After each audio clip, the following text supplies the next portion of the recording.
Ce matin-là, tu te réveilles à la toute fin du monde. Reviens au Kai, en ce lieu que notre Kupuna nous a décrit comme le berceau de la vie.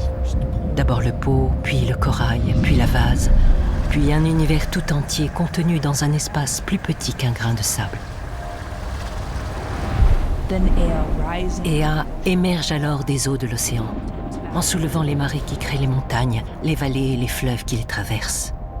Souviens-toi de notre Aina, elle qui nous a toujours nourris dans l'obscurité paisible précédant l'explosion. Immerge-toi dans les profondeurs de la création et remémore-toi toutes les fois où ton monde a pris fin.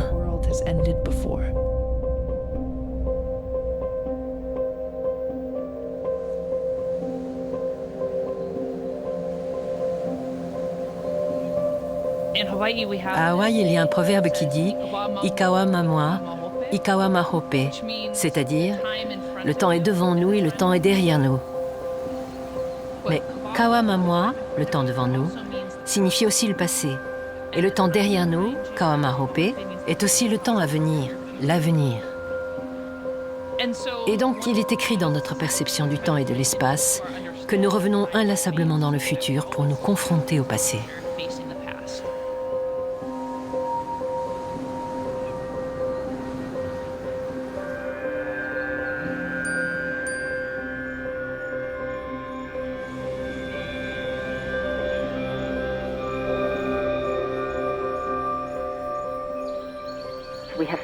Les levées de soleil sont très beaux ici. Mais celui-ci était si inhabituel, si exceptionnel que Bruce m'a dit « Il faut que j'aille chercher mon appareil photo pour l'immortaliser. »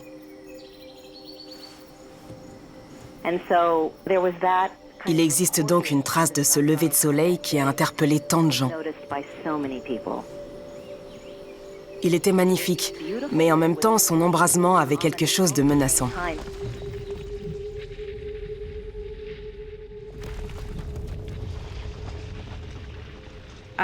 Je suis née et j'ai grandi à Hawaï. J'ai toujours vécu ici. Ce samedi-là, j'avais hâte d'aller au travail. Je m'apprêtais à partir quand l'alarme de mon téléphone s'est déclenchée. Je me suis dit, oh, c'est encore une alerte inondation. On a l'habitude. Mais ensuite, j'ai consulté mon téléphone et là, je me suis figée. Je n'en croyais pas mes yeux.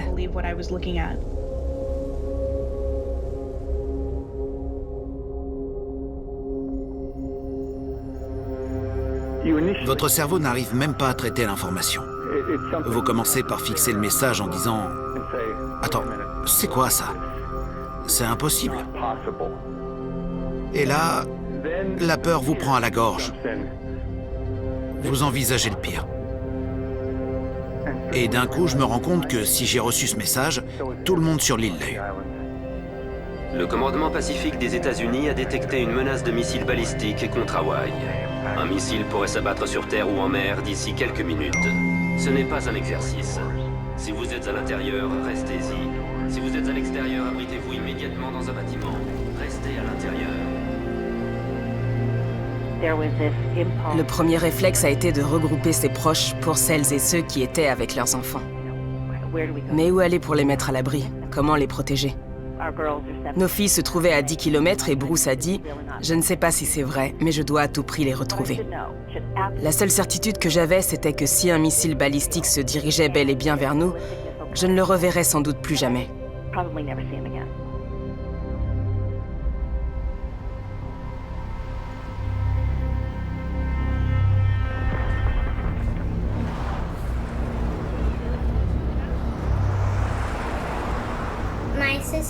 C'est ma sœur qui m'a réveillée après une bonne nuit de sommeil.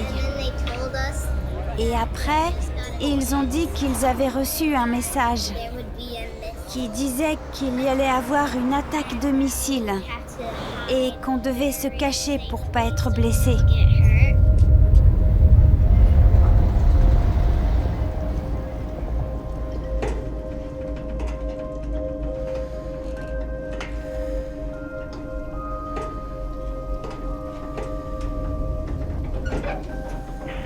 Tout le monde a paniqué. Les parents forçaient leurs enfants, et cette image me hante encore, à descendre dans les collecteurs d'eau pluviale. Comment expliquer ce qui est en train de se passer à un enfant qui n'y comprend rien? À part lui dire qu'on vit dans un monde insensé qui nous force à prendre ce genre de décision.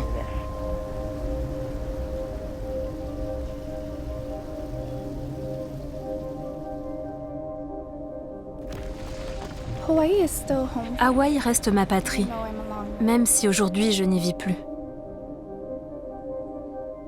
J'ai toute ma famille là-bas, tous mes amis d'enfance. C'est mon peuple. Ce jour-là, j'étais à la bibliothèque universitaire de Princeton où j'étudie les questions nucléaires.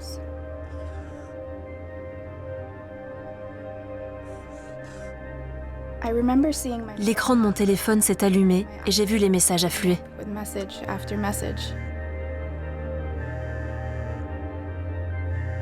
Vous avez reçu l'alerte au missile? Je ne sais pas quoi faire. On a entendu des sirènes à Manoa, mais pas ailleurs. Ils n'en parlent pas aux infos ni à la radio. Est-ce qu'on doit chercher un sous-sol? Mon père est parti à Kuala Ranch pour regrouper les gens dans les bunkers. Je suis en panique. Jayden n'est pas avec moi. Il faut que je la retrouve. Tamara, il nous reste combien de temps? Qu'est-ce qu'on peut faire? Mes amis avaient besoin de réponses. Ils cherchaient un moyen de s'en sortir, mais je pouvais rien pour eux.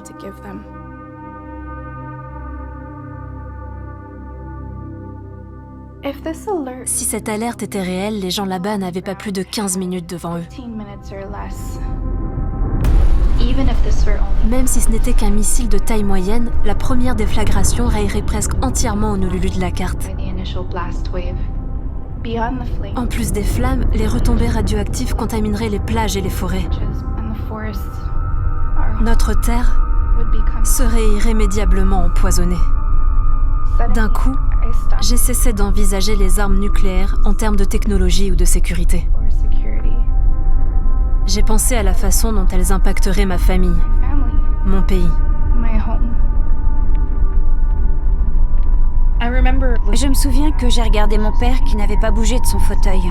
Il m'a dit « Pearl Harbor est à 8 km. Nous ne pouvons rien faire. » Tout à coup, à 8 heures du matin, on se retrouve à faire le bilan. Qu'est-ce que t'as fait de ta vie, au juste? En es-tu satisfaite? Es-tu prête à tirer ta révérence? Là, tout de suite? J'ai repris mon calme pour écrire un texto à ma meilleure amie.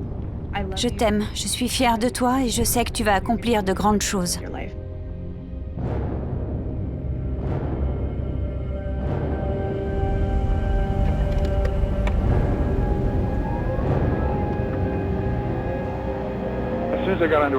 Je suis arrivé sur une route nationale et c'était le chaos total. Les gens conduisaient comme des fous. Certains roulaient à 150, 160 km/h. Moi, j'étais déjà à 130 km/h. Il y avait des voitures au milieu de la route, des conducteurs abandonnaient leurs véhicules et couraient se réfugier dans les allées du magasin le plus proche.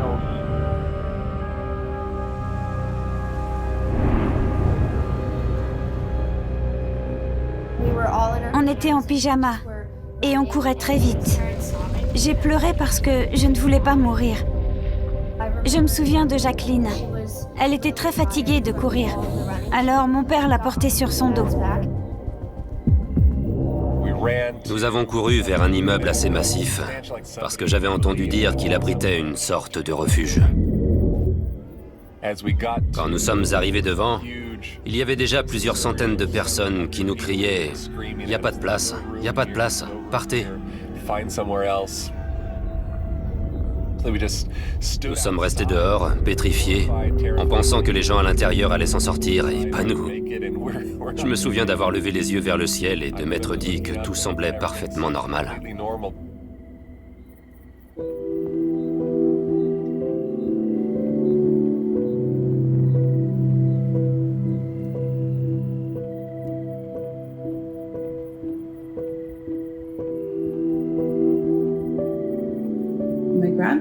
Mon grand-père nous parlait très souvent de la guerre et de combien elle l'avait changé.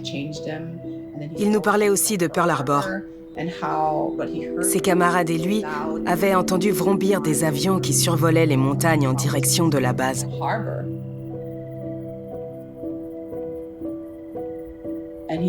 Ils avaient vu l'un d'eux se détacher et fondre sur la flotte. Mon grand-père a assisté à toute l'attaque.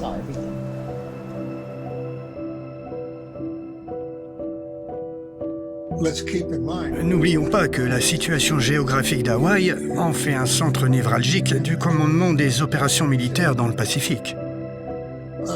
Un très grand nombre d'armes nucléaires sont commandées depuis Hawaï pour cette raison. Elles serviraient de cible dans le cas d'une attaque militaire d'envergure.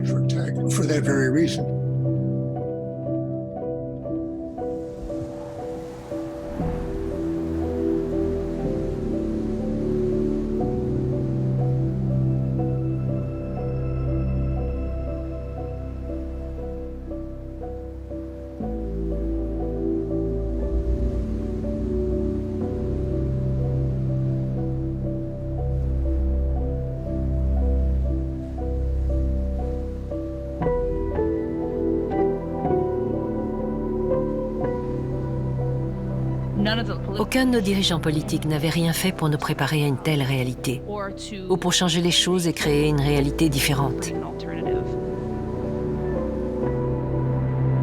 Ils nous ont simplement donné pour consigne de nous mettre à l'abri. Peut-on imaginer conseil plus absurde pour des gens qui vivent sur une île en plein cœur du Pacifique? Se mettre à l'abri? Je vais donc aller pagayer au milieu de l'océan car je ne peux rien faire d'autre.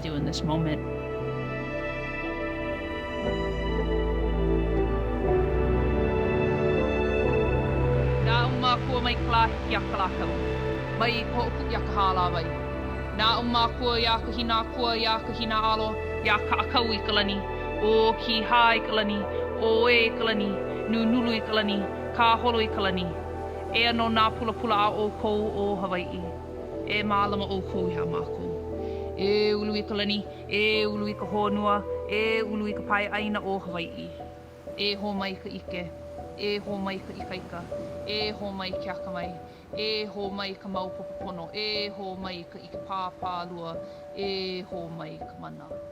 A mama ua no.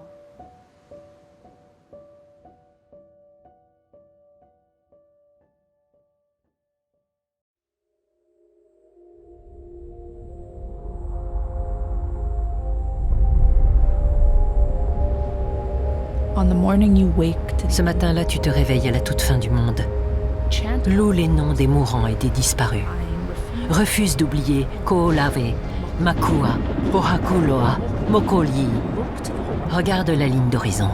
Invoque le souvenir des essais nucléaires menés par centaines dans le giron de notre océan.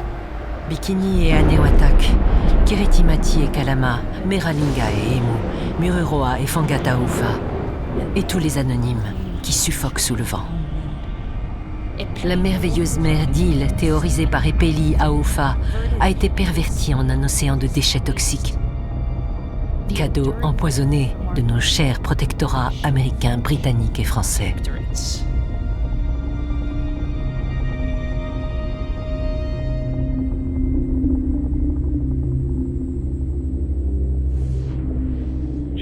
13 janvier 2018, 8 heures du matin. Secours, j'écoute. Police, pompiers ou ambulance? Police, je crois. Est-ce qu'il s'agit d'une urgence? Je viens de recevoir une alerte sur mon téléphone pour m'informer de l'arrivée d'un missile balistique. Oui, nous l'avons reçu à l'instant ici aussi. D'accord, mais qu'est-ce qu'on est censé faire? Je vais vous passer quelqu'un. Secours, j'écoute. Police, pompiers ou ambulance? Allô? Il paraît qu'il y a un missile qui arrive droit sur Hawaï. Nous avons reçu le même message sur nos téléphones portables. Nous regardons les infos pour nous renseigner, mais à ce stade, nous n'en savons pas plus que vous. On fait le maximum pour découvrir d'où vient ce message. Désolé, monsieur. Nous sommes submergés d'appels et pour le moment, nous n'avons pas de réponse à vous apporter.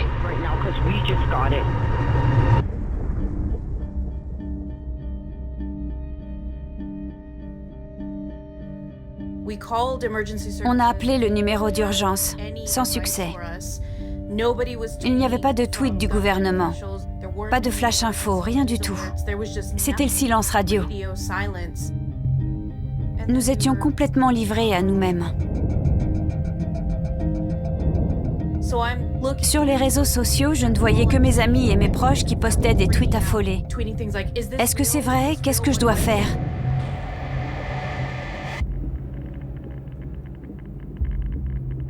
Je n'arrêtais pas de me dire, on va sentir la brûlure, ce sera douloureux.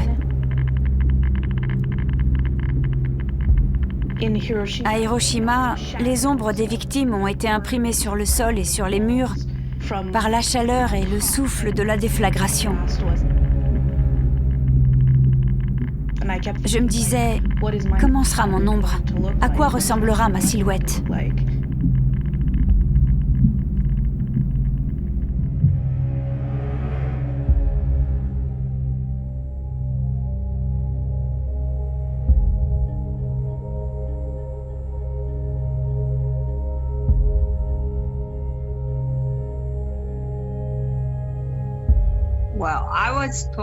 J'avais 12 ans en 1945. J'étais sur le chemin de l'école ce matin-là.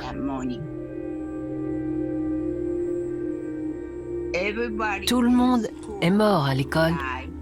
Il n'y a eu aucun survivant.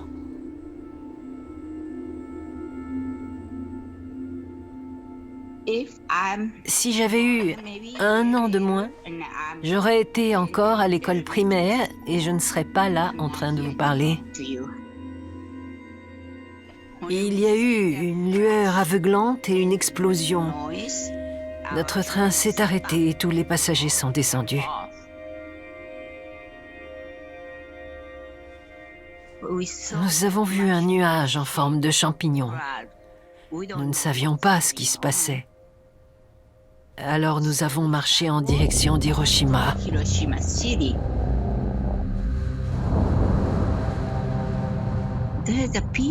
On a commencé à croiser des gens. J'avais l'impression d'arriver en enfer. Tous ces gens étaient entièrement brûlés. La peau de leurs bras, de leur visage partait en lambeaux. On ne voyait même plus si c'était des hommes ou des femmes.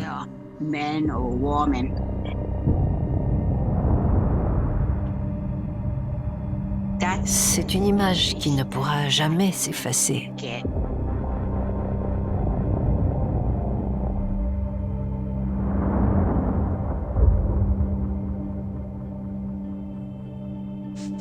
Ce jour-là, en 1945, il n'y a pas eu d'avertissement. Bang! C'est arrivé d'un coup. Alors que là, en 2018, je vis à Oahu et je dormais. J'ai été réveillée par ce bruit. Il nous disait d'aller nous cacher en lieu sûr. J'ai pensé, c'est absurde. Il n'y a nulle part où je peux me réfugier. S'il est en route, c'est trop tard. Alors c'est décidé, je ne veux pas revivre ce que j'ai vécu quand j'étais enfant.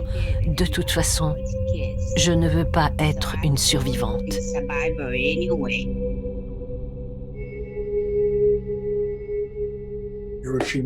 La destruction d'Hiroshima n'est le fait que d'une seule bombe.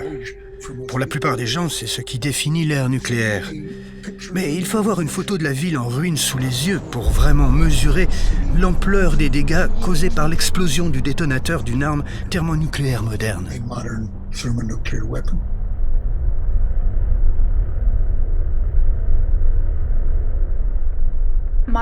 Les armes nucléaires modernes ont une force de destruction 10 à 100 fois plus puissante que les bombes lâchées sur Hiroshima et Nagasaki. Si l'une d'elles venait à exploser au-dessus d'une métropole comme New York, Tokyo, Paris ou Londres, tout serait rasé sur plus de 35 km² par la première déflagration. Près de 130 km² seraient détruits par la tempête de feu. Et près d'1 million de personnes mourraient instantanément.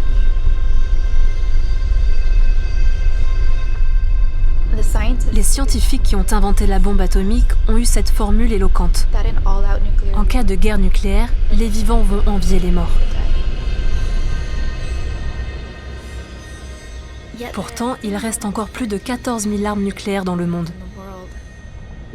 Assez pour détruire notre planète une première fois, puis une autre et encore une autre. Peu importe qui a commencé ou quelles nations sont impliquées. Le jeu des alliances militaires et la présence d'armes nucléaires aux quatre coins du monde, et pas seulement dans les 9 puissances nucléaires officielles, signifie que n'importe quelle frappe nucléaire pourrait entraîner une réaction en chaîne de contre-attaque et de représailles qui annihileraient toute vie sur Terre.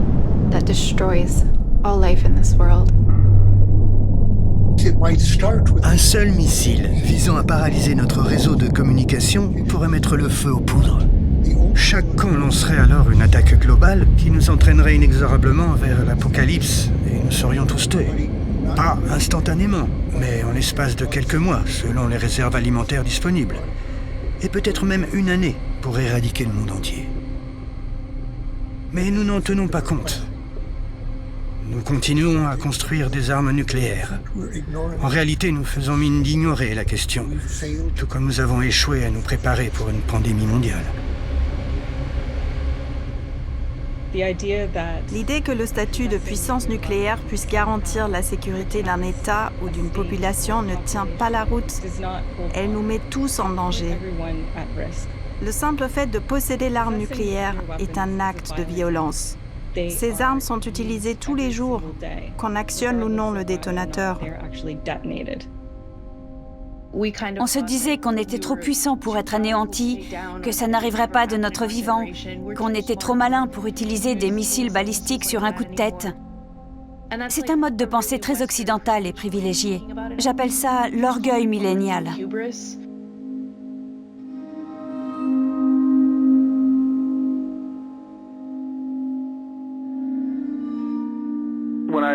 Quand je suis arrivé, ma fille aînée qui a 13 ans est sortie. Elle m'a raconté qu'on lui avait dit de s'asseoir et de se préparer à mourir. J'ai vu dans ses yeux qu'elle comptait sur moi pour la rassurer. Elle comptait sur moi pour lui dire que tout irait bien. Il est absolument impossible de fournir une réponse satisfaisante à un enfant qui veut comprendre pourquoi nous vivons dans un monde où il y a des armes nucléaires.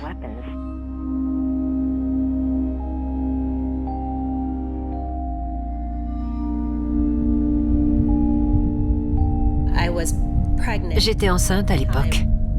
Je n'avais annoncé la nouvelle qu'à très peu de gens, parce que j'étais encore au tout début de ma grossesse. Sentir cette vie grandir en moi, tout en sachant que j'étais totalement impuissante à la protéger, c'était vraiment atroce. Même si nous survivions, dans quel monde allait naître mon enfant? Comment être sûr qu'il n'y aurait pas d'autres attaques?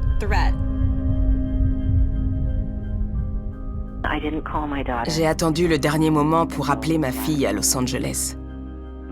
Je crois que c'est à cet instant que tout est soudain devenu très réel pour moi.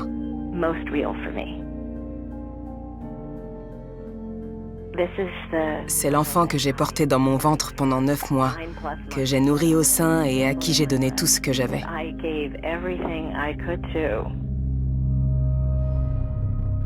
Quand elle a décroché, je lui ai dit « Je veux juste te dire que je t'aime. Je t'aime. » Elle a répondu « Moi aussi, je t'aime, maman. » Et puis, il y a eu un silence. Que se passerait-il si la situation s'aggravait, s'il y avait d'autres alertes ailleurs dans le monde, si nous n'étions pas les seuls visés? Si c'était le début de la fin de notre civilisation, la mort de l'humanité tout entière?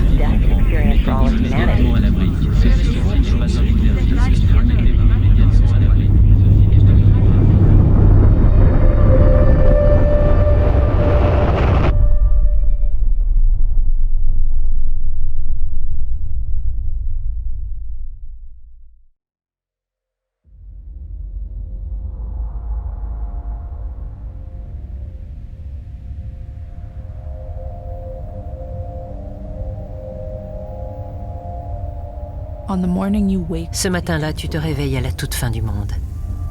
Invoque le nom de toutes les violences perpétrées sous couvert de protection. Toutes les fois où on nous a laissé recoller les morceaux. 2 villes insulaires à l'extrémité ouest du Pacifique réduites à une caricature. Leur nom vidé de sa substance. Reproduites à l'envi sur les couvertures de nos manuels scolaires. Leur forme suffisamment préservée pour dénoncer notre orgueil, mais rendant vaine toute tentative de freiner la marche du progrès. Tout ça parce qu'une poignée d'hommes au dessein politique nous ont promis la sécurité derrière le canon d'une arme. Mais rien ne saurait nous épargner la violence qui poursuit son œuvre. La violence engendre la violence. Les bombes engendrent de plus grosses bombes et à la fin il ne reste que ces déchets en suspens.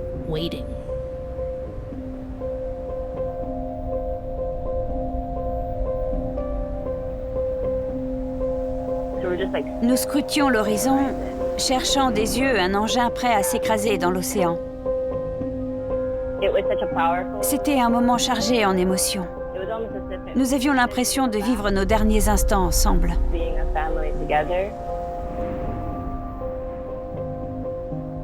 Mon fils avait peur, il n'arrêtait pas de me demander si nous allions mourir. Je pense que ma fille pleurait. Mon fils m'a dit « Est-ce qu'on peut prier, maman ?» C'est une chose que je n'oublierai jamais parce que nous ne prions pas. Ce n'est pas dans nos habitudes. Puis nous sommes restés assis à attendre.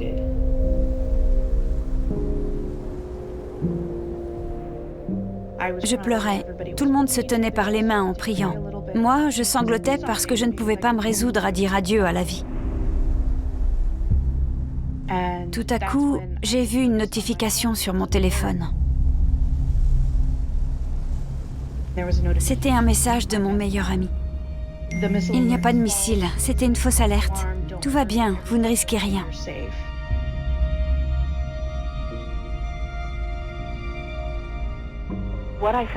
J'ai été envahie par un sentiment de gratitude. Une immense gratitude.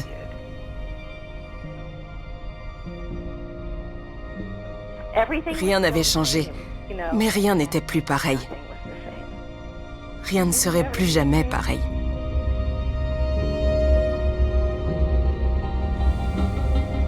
Un vent de panique a soufflé au paradis après l'envoi d'un message d'alerte à toute la population d'Hawaï et sa diffusion à la télévision. Le Congrès exige des réponses sur la raison pour laquelle il a fallu 38 minutes pour qu'un démenti soit envoyé. Les responsables doivent rendre des comptes et faire en sorte qu'un tel incident ne puisse plus se reproduire. Le président de la FCC a qualifié la fausse alerte d'absolument inacceptable et a lancé une enquête. Les habitants d'Hawaï sont furieux, à juste titre. Ils exigent des réponses, tout comme nous.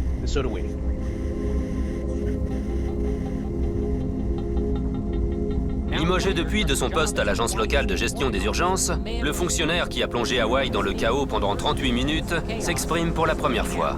Visé par des menaces de mort, il souhaite garder l'anonymat. J'étais convaincu de prendre la bonne décision. J'ai entendu, ce n'est pas un exercice. Je n'ai jamais entendu le mot simulation. Je ne suis pas responsable, c'était une erreur du système. Si je me base sur ce que j'ai vu et entendu, je ne vois pas comment j'aurais pu agir différemment.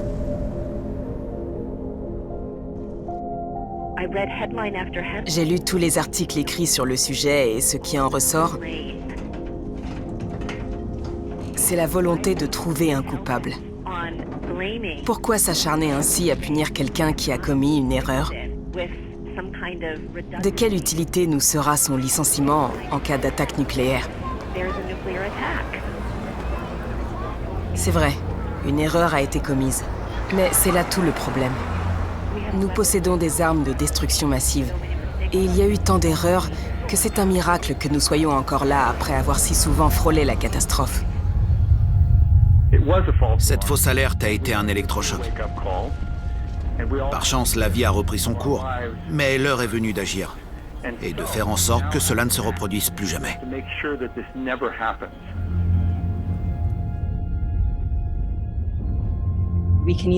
Nous pouvons attendre que ce qui a failli arriver à Hawaï devienne réalité, ou alors nous pouvons empêcher que ça se produise un jour quelque part dans le monde. Il y a tant de gens qui ont été affectés de toutes sortes de manières par les armes nucléaires. Pourtant, ils sont exclus du débat des élites sur la dissuasion nucléaire. En portant et en amplifiant la voix des femmes, la voix des associations LGBTQ, celle des minorités ethniques et des communautés indigènes, nous commençons à entrevoir une position alternative. Nous ne sommes pas obligés d'accepter le statu quo. Pour créer quelque chose de nouveau, il faut d'abord avoir le courage d'imaginer qu'un autre mode de vie est possible. Nous devons à tout prix nous défaire de cet individualisme dans notre conception de l'appartenance à une communauté. Les peuples indigènes ont beaucoup à nous enseigner sur la manière dont ils forment une communauté, avec les hommes et les femmes aussi bien qu'avec leurs terres et leurs ressources. L'individu a sa place au sein de cette organisation, mais il n'est jamais prédominant. Où que j'aille, je ne suis jamais seul. Même s'il n'y a que moi physiquement, mes ancêtres m'accompagnent. Je peux compter sur le soutien de ma communauté, qui m'honore et m'encourage, mais me tient aussi responsable de mes actes.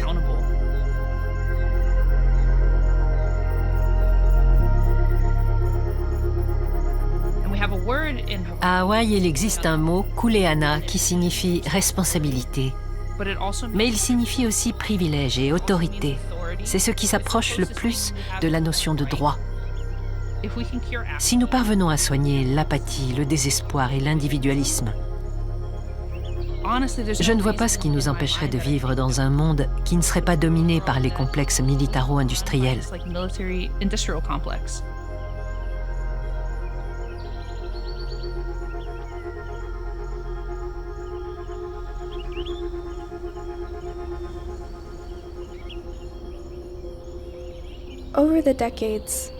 Au fil des décennies, nous nous sommes habitués à considérer la question des armes nucléaires d'un point de vue politique, partisan, sécuritaire ou encore stratégique.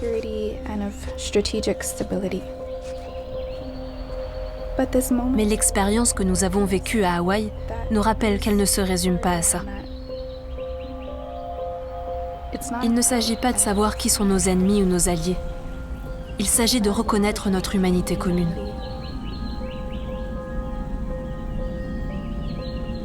Il existe des outils pour lever la menace nucléaire. À nous d'en faire bon usage.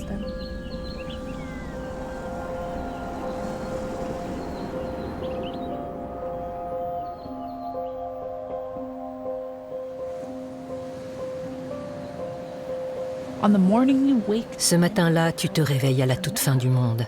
Souviens-toi, toute cette violence ne suffit pas à nous imposer l'oubli. Notre océan, notre Mauna a une mémoire. Et nous sommes faits à son image ensemble. Ce qui signifie que nous sommes intimement liés et dotés d'une puissance infinie. À qui d'autre que nous-mêmes demander des comptes, quand rien de ce qui a été érigé ne peut nous sauver de ce sur quoi on ne peut revenir. Souviens-toi de ce mot Elo. Le Eya du changement est la chaleur. Le Eya de la vie émerge du Aina et du Kai. Rien ne peut survivre quand le prix à payer est cette terre. Ce matin-là, tu te réveilles à la toute fin du monde.